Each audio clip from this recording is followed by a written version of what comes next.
older one, but it's still, still pretty good one. So summertime's around the corner. It ought to be summertime right now. Because living in Texas, you don't have seasons. You just kind of just jump into it. If you go right in, you don't have fall, you don't have a spring, you don't have anything. You just jump right into the next season in Texas. Except for when you have pandemics and it just seems like, hey, let's just have a bunch of nice days in a row, and you can't do shit. So that's fucking nice. Thank you, Texas. When you're growing up, it was different times. So, you could let your kids go out without having like real worries. We were the last Mohicans where you can actually do things. You get on your bike at butt crack of dawn, go find all your friends where they're hanging out at, or whether they're sleeping. You pound on their freaking window or try to break into their house, without getting shot. Nowadays, you just get shot. But that's how the world was. You get to play all freaking day, dude. And our rule when we were growing up was, you come home when the streetlights come on.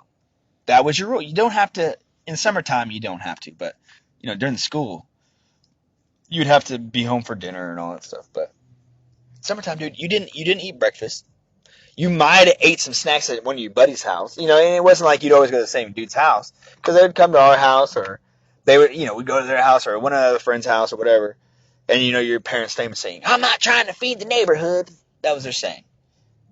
Which now I feel them, Now my kids are starting to get older, and they'll have like friends over, or we'll have friends over, and everyone eats up all your fucking food, and you're like, God damn it, your fucking food.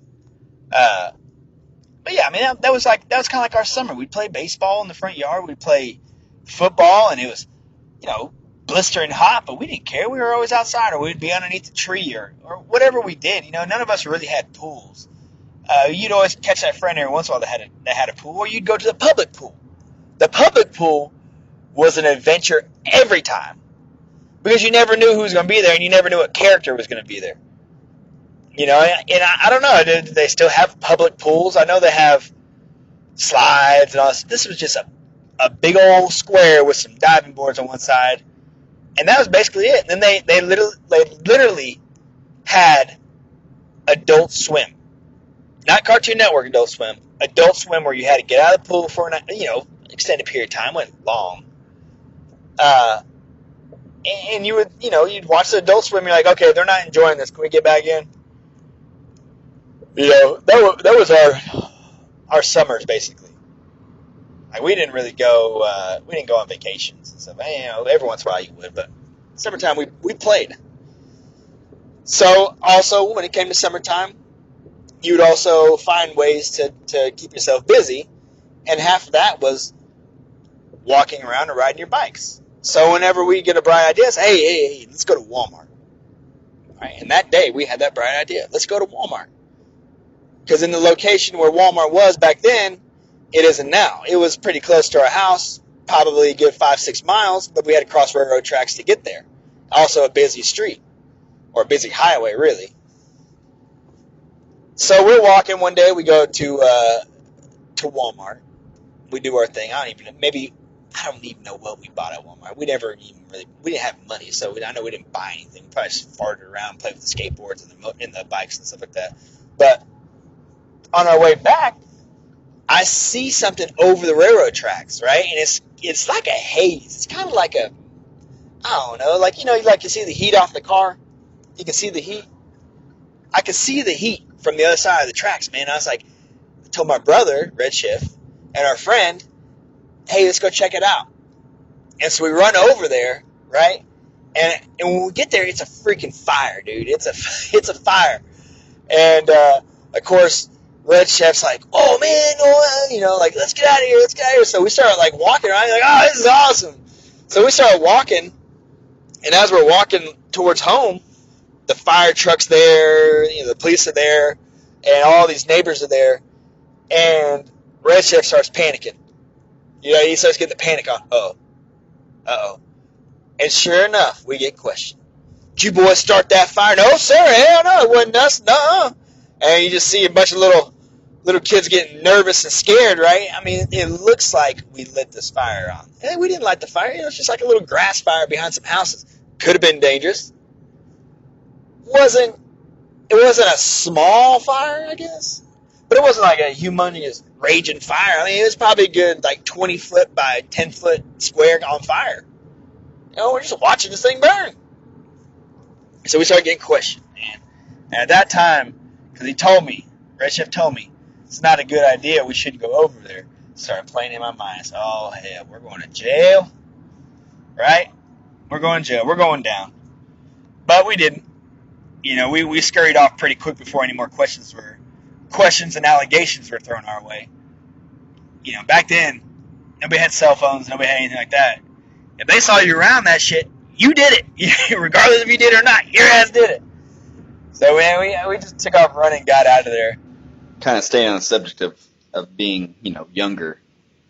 I do remember going fishing with my dad and one of his best friends, Eddie Batiste. He was a very, very good man. It's one of a kind, One of those people that God created and said, you are going to be special. And you're going to touch a lot of people in this world. And that was Eddie Batiste. He was such a great guy. As a younger kid at the time, I might have been 8 or 10. But, and at that time, Eddie was probably 45. No, yeah, he's probably about 40. And it seemed like to me that he was one of my best friends. My brother can contribute to that he was just an awesome dude. He had fishing boats and boxing rings. He was a kickboxer, And there's a bunch of stories about Eddie I can tell. But this one in particular is pretty good. So our tradition was wake up early. Wake up very, very early for especially a young kid before the sun's even up. Go to Waffle House. That was our thing. We sit at the little bar. We don't sit at the table. We sit at the bar. We order waffles. They laugh, drink coffee. And Eddie was from Louisiana, and his second language was English, so he spoke Creole. So he would always call me Machu. It's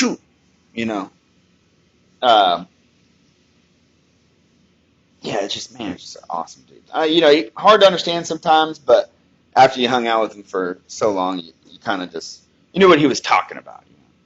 So we get up real early, and I'm too young to drink coffee, so I'm tired. They didn't really have energy drinks back then, not that I recall. So we get out to the lake early in the morning, of course.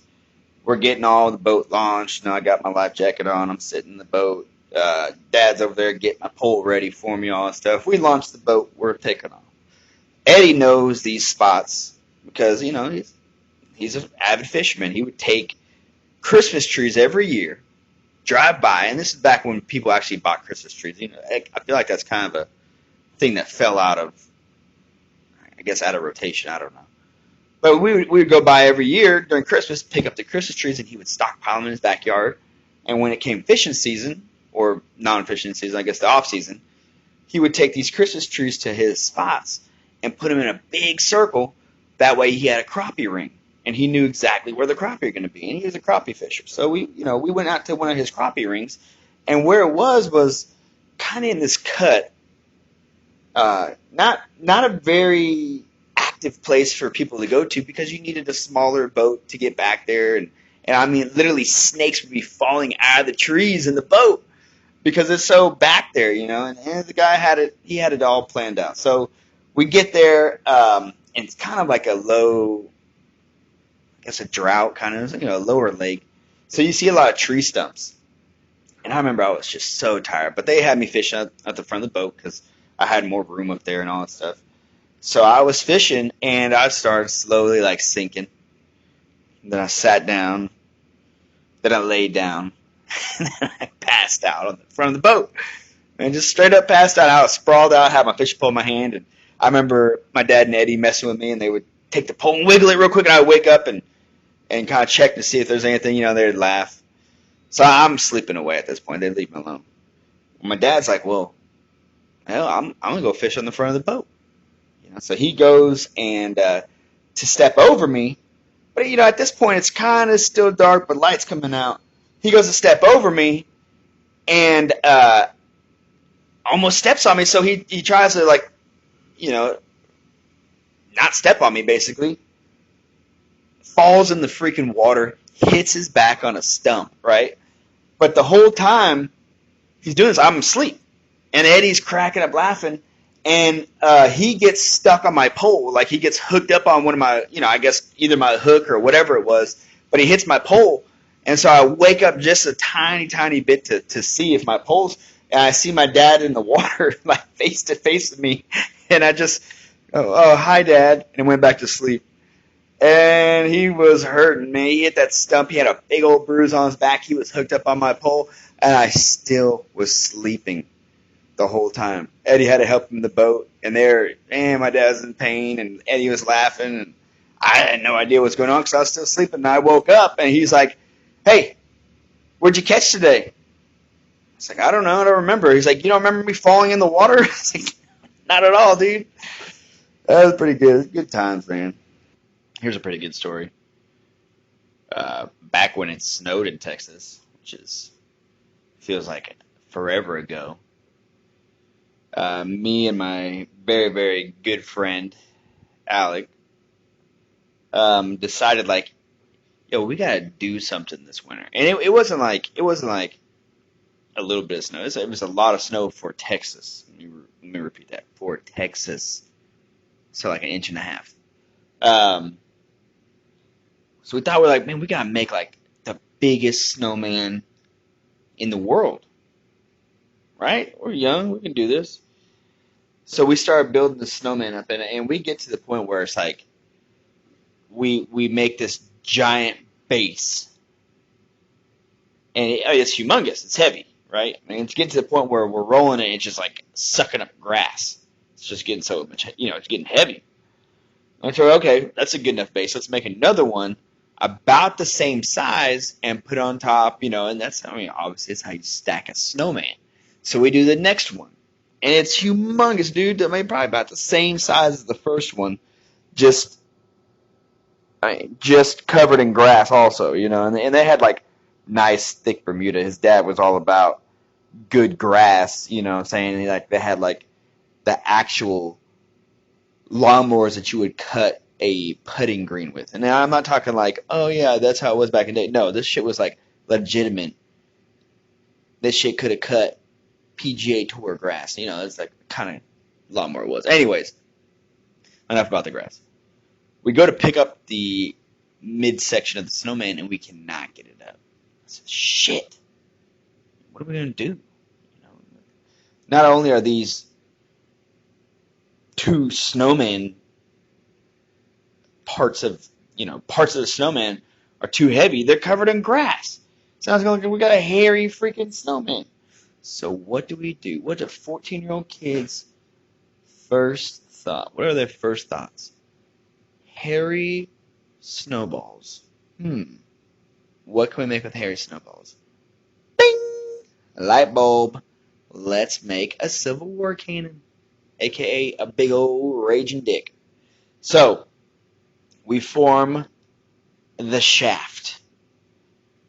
And this thing's like, dude, the shaft is, you gotta hug this. This is like a freaking tree. It's like a live oak, 200-year live oak. Thing's massive. So we actually make a big old snow dick.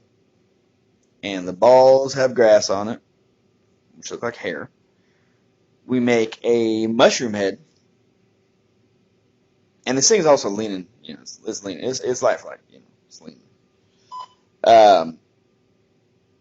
Yeah, so obviously it's a snow day. Kids are out, which is probably not the best thing, but we still made it. His mom comes out and she's like, "Oh my gosh, you guys gotta knock that down." Like, okay, we will. And we're still like, doing it, whatever. People are driving by and like laughing, like, I gotta take pictures with it, This is kind of like before nice cell phones. These are like flip phone days, So people were still taking pictures with their phones. But it was great because we had like 2 or 3 guys come by and like one guy's like, "Hey dude, you sit on the balls, and take a picture." And so we did that, whatever. And then the other one's like, "Hey dude, act like you're fucking jacking it off." I'm like, okay, and like, all that stuff. And then this other dude drives up and he's like, "Hey, why'd you make a snow dick?" I don't know. He's like,